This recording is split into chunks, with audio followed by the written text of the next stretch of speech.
La próxima semana se celebra el aniversario de las Fuerzas Armadas, el 24 es la fecha central y bueno, hay una programación bastante interesante. El ministro de Defensa, Jorge Moscoso, nos visita esta noche, le damos la bienvenida, ministro, buenas noches, gracias por estar con nosotros. Buenas noches, Enrique, gusto saludarlo. Yo quería, antes de conversar sobre la agenda, pedirle un comentario sobre un tema de actualidad y que creo que va a servir mucho para que la ciudadanía pueda un poco entender el rol de las Fuerzas Armadas en una democracia. Es claro que hay un enfrentamiento, una situación de entrampamiento, como lo ha calificado el presidente Martín Vizcarra, entre el Ejecutivo y el Legislativo. Muchos artículos, especulaciones y demás se refieren pues al eventual papel que tendrían que cumplir las Fuerzas Armadas en una situación para esta, incluso para de alguna manera hasta dirimir lo que sería pues, repito yo, una confrontación entre dos poderes del Estado. ¿Nos puede explicar cuál es la perspectiva hoy mismo de las Fuerzas Armadas con respecto a lo que puede ser repito, una controversia política como la que vivimos? Las Fuerzas Armadas están circunscritas, sus tareas están en la Constitución Política del Perú. Las Fuerzas Armadas no son instituciones deliberantes. La tarea principal de las Fuerzas Armadas, su rol principal, es la defensa de la soberanía y la integridad territorial. También participan en el desarrollo, también apoyan la política exterior, también apoyan la gestión de riesgo de desastres. O sea, sus tareas son tareas que están muy delimitadas. Por lo tanto, las instituciones todos los días están abocadas a cumplir esas tareas que están perfectamente definidas en la Constitución. Le voy a hacer la pregunta sin anestesia. ¿No vamos a ver tanques eventualmente en las calles si es que, por ejemplo, se presenta una cuestión de confianza, esta es negada y el presidente considera que tiene el derecho a disolver el Congreso constitucionalmente? Totalmente seguro que no va a haber ningún tanque en las calles, porque, vuelvo a repetir, el trabajo de las Fuerzas Armadas está enmarcado en la Constitución. Muy bien.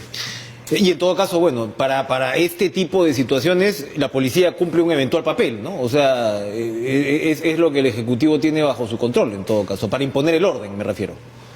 El trabajo de la policía está enmarcado también en la Constitución. Bien. Y es el orden público, ¿no? Cuéntenos, por favor, hay un reconocimiento muy especial que se va a hacer precisamente en la ceremonia central por el Día de las Fuerzas Armadas. La ceremonia de celebración del aniversario de las Fuerzas Armadas es una ceremonia tradicional. Este año hemos variado el lugar. Tradicionalmente se hacía en el cuartel general del Ejército. Ahora lo vamos a hacer en la Plaza de la Bandera, en Pueblo Libre, de manera tal que la población pueda asistir a esta ceremonia, que es una ceremonia muy solemne, donde recordamos a nuestros héroes. El señor presidente, como jefe supremo de las Fuerzas Armadas, asiste y preside la ceremonia. Y este año, adicionalmente, vamos a incluir un reconocimiento especial a los comandos Chavín de Huanta. Bien. Sabemos, participaron en una operación de rescate de rehenes que es considerada como un ejemplo de éxito de una operación militar en su fase tanto de planeamiento como de ejecución a nivel mundial, ¿no? Qué bueno. Otro de los puntos que me parece bastante interesante es que el tema de la lucha contra la minería ilegal en Madre de Dios parece que ahora sí está marcando una diferencia, ¿no? Todo este operativo pues gigantesco en La Pampa y demás. Siempre lo que ocurría era que de alguna manera en algún momento la Fuerza Armada lograba ingresar, ¿no?, en operativos conjuntos, pero tarde o temprano se retiraba y bueno, otra vez pues tomaban sus posiciones los mineros ilegales. Esto al parecer no está pasando esta vez.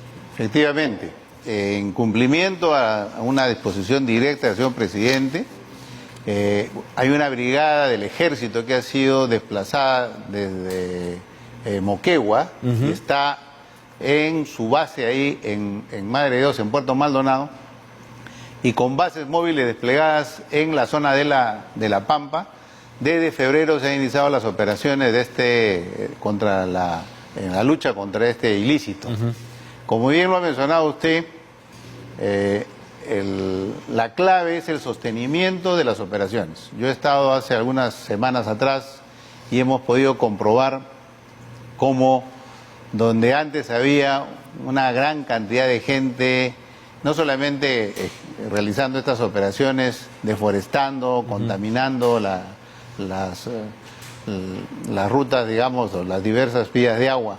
Sí. También la presencia de otros ilícitos como trata de personas, esclavitud. Todo lo que conlleva una economía todo, negra, ¿no? Efectivamente. Hoy, ya con la presencia de las fuerzas del orden, Fuerza Armada, Policía, la Fiscalía, eso ya está erradicado. Es cierto que todavía quedan algunos pequeños grupos, pero con esta movilidad de nuestras bases y de estas Fuerzas Armadas allá en la zona, ya estamos terminando la neutralización. ¿Cuál es? De aquí en adelante, De aquí en adelante viene lo que se llama la sostenibilidad de las operaciones, que es un tema muy importante porque, como ya lo mencioné, no vamos a retroceder un paso en este esfuerzo del Estado para erradicar completamente la minería ilegal allá en Madre de Dios. La Pampa, donde ahora hay arena, en unos pocos años más, esperemos que nuevamente se llene de árboles y que la minería ilegal sea un mal recuerdo en Madre de Dios, ¿no? Y la Fuerza Armada se va a quedar. La Fuerza Armada se va a quedar y permanece en la zona de Madre de Dios. Ya se ha instalado el puesto de comando de la brigada. Estamos ya trabajando también para contar con más bases modulares para ir moviéndonos dentro del área de manera tal de ir neutralizando los pequeños focos de minería ilegal que todavía están presentes en esa zona, ¿no? Los fenómenos sociales, políticos cambian y como tal cambian, como usted explicaba, también las labores de las Fuerzas Armadas, ¿no? Y ahora mismo ustedes, por supuesto, tienen una responsabilidad importante en lo que es resguardo de fronteras, pero la situación con Venezuela está planteando también desafíos adicionales. Yo participaba en una mesa redonda en el Congreso ayer y claro, obviamente pues no tenemos la frontera directa, pero sí tenemos la frontera con Colombia, ¿no? Y se decía pues que incluso prácticamente hay unos pases bastante libres, ¿no? Por el lado de Ecuador, por el lado de Colombia. ¿Hay algún tipo de consideración adicional al resguardo de estas fronteras, tomando en cuenta lo que está ocurriendo con Venezuela y, por supuesto, la preocupación ciudadana de lo que eventualmente puede ocurrir, lamentablemente, pues con personas de mal vivir que ingresan al país? Bueno, el trabajo de las Fuerzas Armadas en la frontera está circunscrito principalmente a lo que es el resguardo de la soberanía. O sea, desde el punto de vista, vamos a decir, formal. Sin embargo, mantenemos una estrecha coordinación con la Policía Nacional y con las otras entidades del Estado que son las encargadas de la parte de ingreso de personas extranjeras. Inmediatamente se detecta alguna situación de este tipo, se actúa coordinando o apoyando el trabajo que realiza la policía o en este caso la parte de migraciones. Como bien ha mencionado usted, las fronteras son áreas de bastante tránsito, libre tránsito.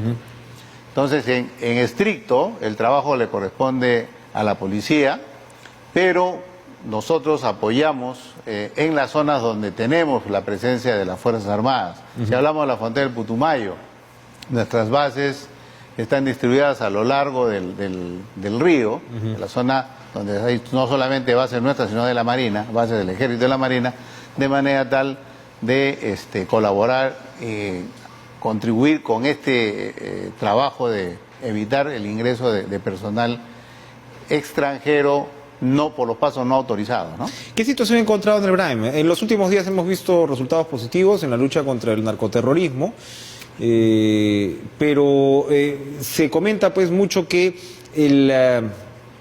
la responsabilidad del ejército en lo que es precisamente este combate a la, ya no subversión, repito, al narcoterrorismo, al narcotráfico, no ha tenido los resultados que se hubieran esperado con respecto pues a la inversión que se ha realizado ahí, a los años que se lleva.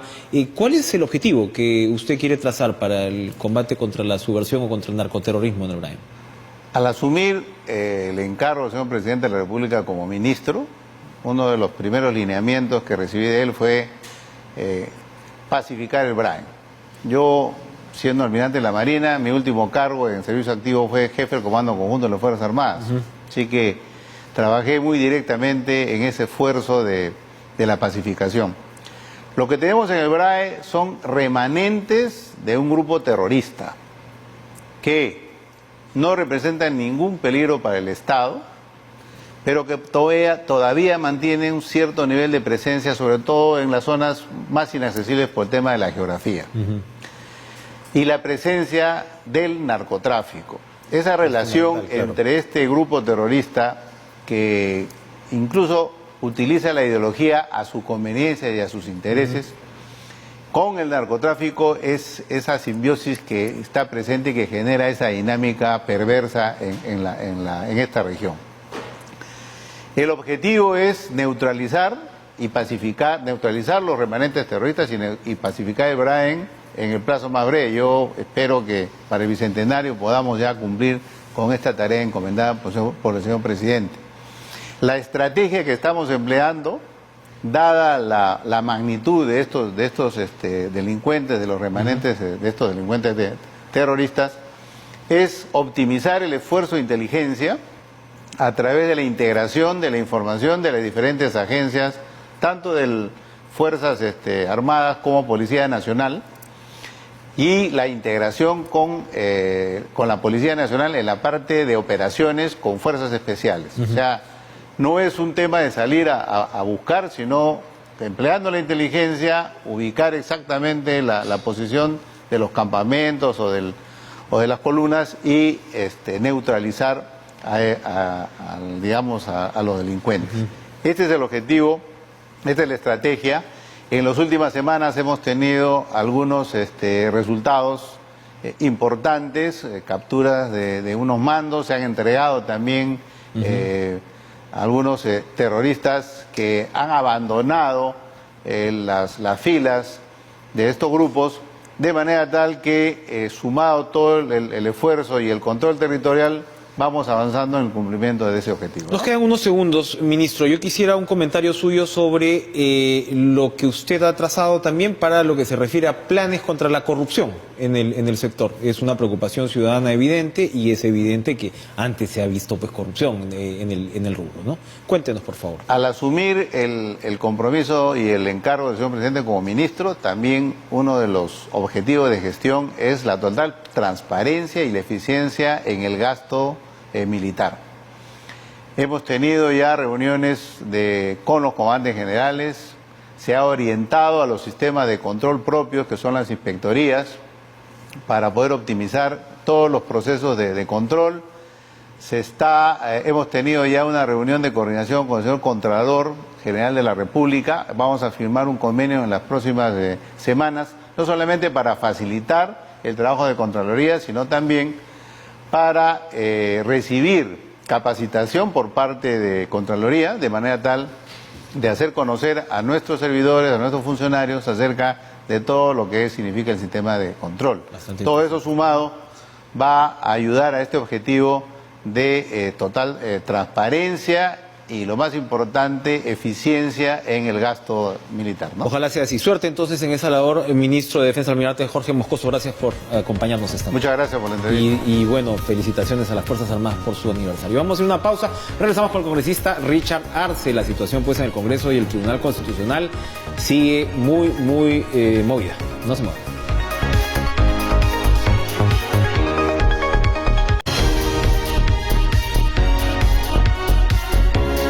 Bueno, hoy se ha anunciado la presentación de un cronograma para elegir a los magistrados del Tribunal Constitucional, magistrados que han cumplido formalmente, nominalmente, sus labores en junio último. Usualmente lo que ocurre por la complejidad para alcanzar los 87 votos en el Congreso y poder designar a nuevos representantes, usualmente se quedan un año y medio más, ¿no? Esto no ocurrió únicamente en el caso del tribunal que presidía Javier Álvarez Landini, pero los demás se han quedado, por lo que les digo, por esta dinámica parlamentaria, pero se ha anunciado, que se va a correr. Richard Arce, parlamentario de Nuevo Perú, nos acompaña esta noche. Congresista, ¿es grave este anuncio o está dentro de lo que podía esperarse y lo que cabía para un proceso de reemplazo, de relevo constitucional de los miembros de este tribunal? Sí, buenas noches. Buenas noches. Es sumamente grave. ¿Por qué? Definitivamente. Pretender elegir a los nuevos miembros del Tribunal Constitucional de manera express es realmente preocupante. Y el único criterio que está primando es ser allegado a alguno de los partidos políticos que componen la comisión, que inclusive se presta la suspicacia de que podría haber ciertos acuerdos previos, como sucedió el año 2013, la famosa repartija. La repartija. Nosotros estamos llamando la repartija 2. Tuvo que ser eliminado, cancelado este proceso, donde ya se habían elegido. Es una cuestión evidente, porque el tema del Tribunal Constitucional es la instancia que nos permite, por ejemplo, después de un proceso judicial largo, tener la posibilidad de conseguir justicia, o el amparo de derechos, o la revisión de la propia Constitución para ver si hay la constitucionalidad o no respecto a las leyes que apruebe el propio Congreso. Pero a ver, y la liazón sobre todo con los procesos judiciales. Ahí hay un claro conflicto de intereses con varios partidos que están compuestos en el Congreso de la República, que tenemos la prerrogativa constitucional de la elección de los miembros del Tribunal Constitucional. Hay 5 bancadas que no van a presentar candidatos.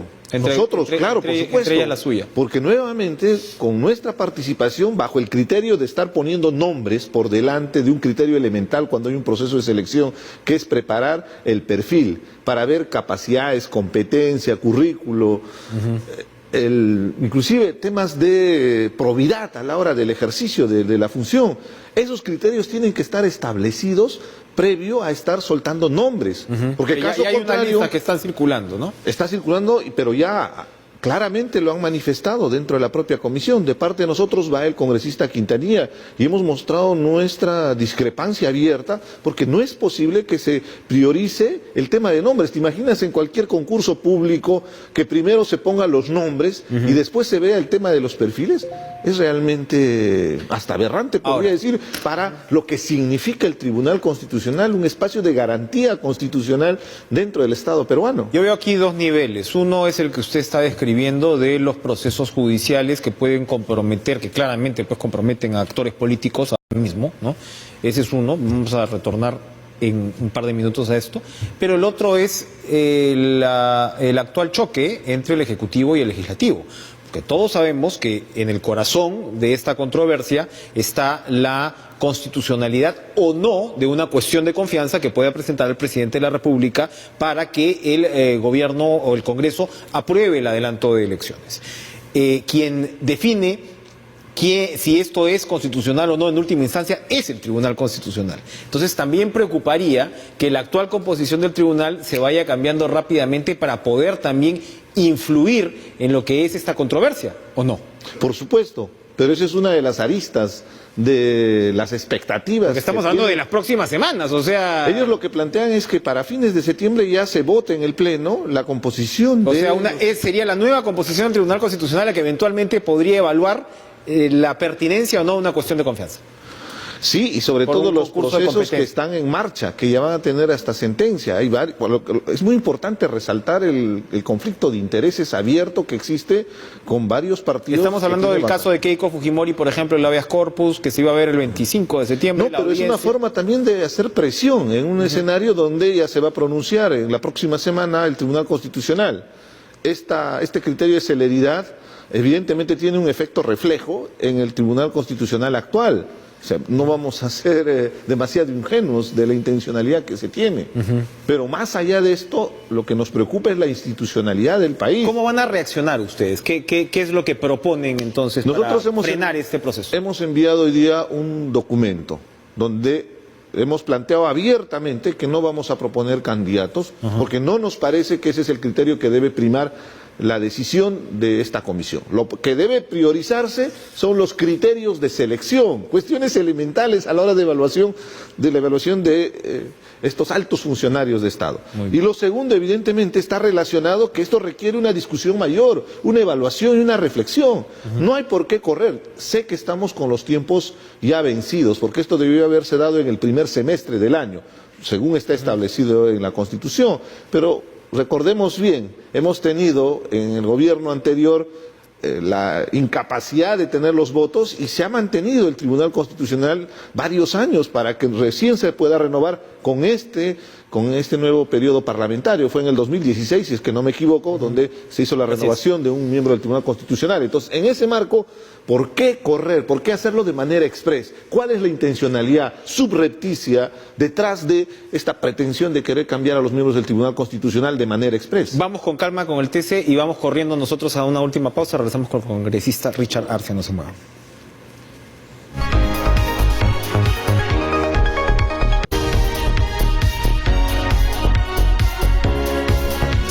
unos minutitos con el congresista Richard Arce. Está corriendo el Congreso con el Tribunal Constitucional, pero no está corriendo con el proyecto de adelanto de elecciones presentado por el Ejecutivo. Son velocidades distintas. Acá hay maratón para unos y distancia corta para otros. Es la mejor muestra del doble rasero, el doble estándar que existe en el Congreso. Fíjate la celeridad para la elección de los miembros del Tribunal Constitucional y todas las dilaciones que han generado para que se postergue lo más posible la reforma constitucional de adelanto de elecciones, con el objetivo de que nos gane el calendario electoral. Estos son los argumentos contundentes para que este Congreso no tenga mayor salida que el adelanto de las elecciones. Es más que evidente el direccionamiento y la instrumentalización de un poder del Estado. Y nosotros lo único que estamos pidiendo, por ejemplo, es que las sesiones sean públicas para que la sociedad, la opinión pública vea cuáles son los criterios que están planteando cada una de las bancadas, para que haya la crítica si es que hay un direccionamiento en la elección de los miembros del Tribunal Constitucional. Eso es determinante, que se registre en las actas como corresponde. Esto prácticamente es una especie de ocultismo, la labor que están desarrollando la comisión. Ahora, para terminar un poco en un tono un poco más personal, lo conversábamos fuera de cámaras. Usted es uno de los que más defiende el cierre del Congreso con sus colegas de bancada y demás, pero usted se va a quedar sin chamba. ¿Qué me puede decir ante eso? Me imagino que tiene familia, usted por supuesto es de provincia, se han mudado acá. Eso supone también algo más que un sacrificio, ¿no? ¿Lo ha pensado bien? Por supuesto, y lo hemos analizado, porque trasciende, más allá de la expectativa personal, los intereses del país. Se va a elegir los miembros del Tribunal Constitucional y una vez más el Congreso le da espaldas a esa necesidad del país. Este Congreso lo único que ha hecho es, desde que empezó, direccionar en función de intereses político-partidarios y hasta en algunos casos coludidos con temas de corrupción cuando se han hecho los famosos blindajes. No queda otra alternativa. Tenemos que exponer, como tú dices bien claro, un tema hasta personal, pensando en el país de por medio. Acá no hay ninguna vendetta, inclusive me han pretendido hacer un ataque burdo para tratar de desprestigiarme respecto a que esta posición estaría direccionada desde el Ejecutivo. Nosotros somos críticos al Ejecutivo en temas como el tema minero, que en este momento está con el Perumín, pero hay temas determinantes en la lucha contra la corrupción donde tenemos que ser firmes y coherentes, y eso no está haciendo el Congreso de la República. Lo que no se dan cuenta es que esto sí podría activar la calle, si es que se arme el escándalo de la repartija del 2013. Lecciones aprendidas. Prohibido olvidar, pueblo peruano, por favor. Hay que recordar lo que ha sucedido el 2013 cuando se hizo una repartija entre los partidos políticos para poner a los miembros del Tribunal Constitucional. Fue un escándalo de proporciones. Fue un escándalo de proporciones. Efectivamente se tumbó todo el proceso. Ya estaban elegidos estos miembros y bueno, se encontraron pues graves problemas, ¿no? Y podría volver a repetirse. ¿Cómo recuperamos la confianza desde el Congreso, Enrique? Si no es justamente sintonizando con una necesidad. Necesitamos fortalecer la institucionalidad democrática y esto pasa por tener instituciones fuertes como el Tribunal Constitucional, que nos brinda las garantías constitucionales para que el Estado de Derecho esté encaminado. Va a ser la instancia, por ejemplo, que va a tener que de repente ver esta divergencia abierta que existe entre Ejecutivo y Legislativo. ¿Qué quieren? ¿Tener un Tribunal Constitucional a la medida para sus intereses particulares, para blindar la corrupción después? Esto es una especie también de acuerdo para que después cobren algún favor político. ¿Cambiamos árbitro a mitad del partido? Vamos a ver qué pasa. Richard Arce, gracias por estar con nosotros esta noche. Se nos ha terminado el tiempo. Sigan ustedes con Lucho Trizano, la información deportiva. Nos reencontramos mañana en Caracas.